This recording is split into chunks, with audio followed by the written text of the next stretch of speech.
Congress Botuni Adon Gopal Rai Hastini Khorok Bwswk Lukurok Haphangni ChubaChu Mankha Abanati Haste Manjak Biplop Kumar Devnithani Swngmung Narkha Social Media ni bisingtwi saka Haphang Saklaimani Khoksi Rasai Rangrinai Coronavirus Mani Thwinai Rokno Hinai Tabokso Jora Khorok Bwswk Mankha Swngmung Tisakha Asuk Simiya RT-PCR test Khaimanati Bo Khokhenka Hastini Joto Hangkoro Khoksa Rangnai Boi Coronavirus Manjanai Rokno Saknainani Te RT-PCR test Khainabagi Bo Saka Asuk Simiya Haste bo Omicron test system Changnai Bagi Bo Narkha Swngmung আমি আজকে corona মহামারী নিয়ে ত্রিপুরা সরকারের যে হেলদোলহীন যে চিকিৎসা ব্যবস্থা নিয়ে কয়েকটি কথা বলব। 2020 সালে মুখ্যমন্ত্রী দপ্তর থেকে একটা সার্কুলার দিয়ে বলেছিল যারা 2020 সালে ডিসেম্বর অবধি মারা যাবে তাদের ফ্যামিলি 10 লক্ষ টাকা করে ফ্যামিলি পাবে। তাতে সেন্ট্রাল গভর্নমেন্টের স্কিম 4 লক্ষ আর মুখ্যমন্ত্রীর তহবিল থেকে 6 লক্ষ টাকা। আমি আজ 2022 সালের জানুয়ারি চলছে, আমি দাবি রাখছি মুখ্যমন্ত্রী, মাননীয় মুখ্যমন্ত্রী একটা কে কত পেয়েছে, 300-র উপরে লোক মারা গেছে 2020 সালের ডিসেম্বর।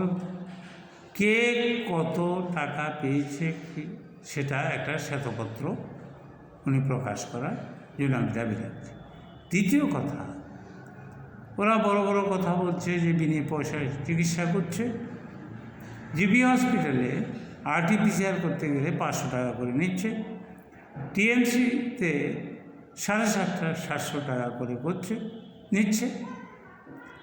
আর আমার দাবি ছিল 8টা ডিস্ট্রিক্ট হেডকোয়ার্টারে RT-PCR টেস্ট যদি বিনা পয়সায় করা যায় তার ব্যবস্থা করার জন্য আমি দাবি রাখছি। জিবি এবং TMCতে যাতে বিনা পয়সায় মানুষ RT-PCR টেস্ট করতে পারে তার ব্যবস্থা করার জন্য।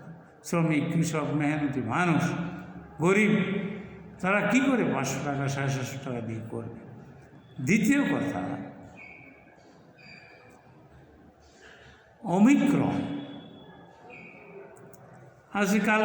আজকে দেখলাম পত্রিকায় গতকাল 103 জন সংক্রমিত হয়েছে টোটাল করোনায়, আর একজন মারা গেছে।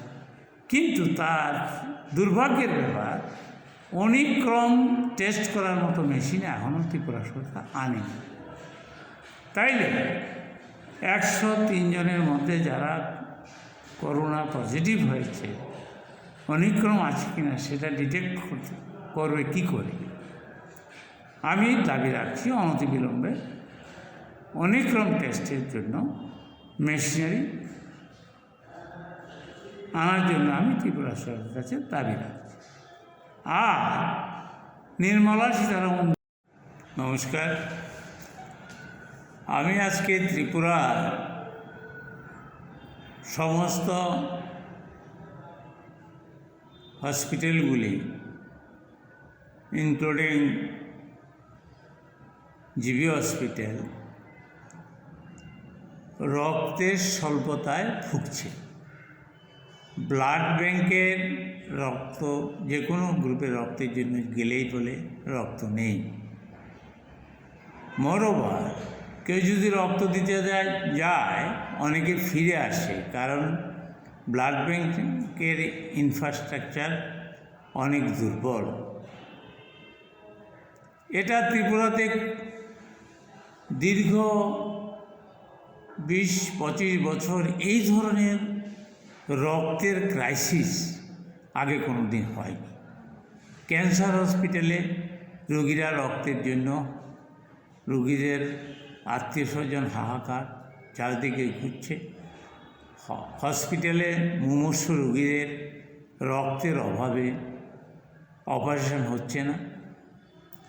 প্রায় কয়েক মাস আগে, 6-7 মাস আগে খোয়াইতে একটা মেয়ে রক্তের জন্য মারা গেছে, একটা 11 ক্লাসের একটা মেয়ে। আমি বলব এই বিপ্লবেন কোম্পানি, এই বর্তমান সরকার যুব সমাজকে রক্তদানে প্রলুব্ধ করা বা প্রভাবিত করতে ব্যর্থ হয়েছে। আমি দাবি রাখছি ত্রিপুরার জনগণের সাথে চিকিৎসা ব্যবস্থা তো লাটে উঠেছে, সেটার কথা নয়। আমার বক্তব্য হলো রক্তদান শিবিরগুলি যাতে পুনরায় চালু করা যায় বিভিন্ন জায়গায়, তার জন্যে এই সরকার হেলদোল না করে একটা প্রচেষ্টা নেওয়া প্রয়োজন বলে, আবশ্যক বলে আমি মনে করি। অন্যথায় রক্তের অভাবে যেভাবে রুগীদের দুরবস্থা, অনেক রুগী মারা যাচ্ছে, আমাদের খবর আছে, সেটা আরও দিন দিন বাড়বে।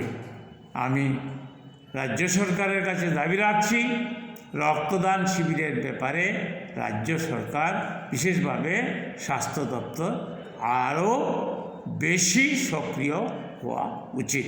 নমস্কার।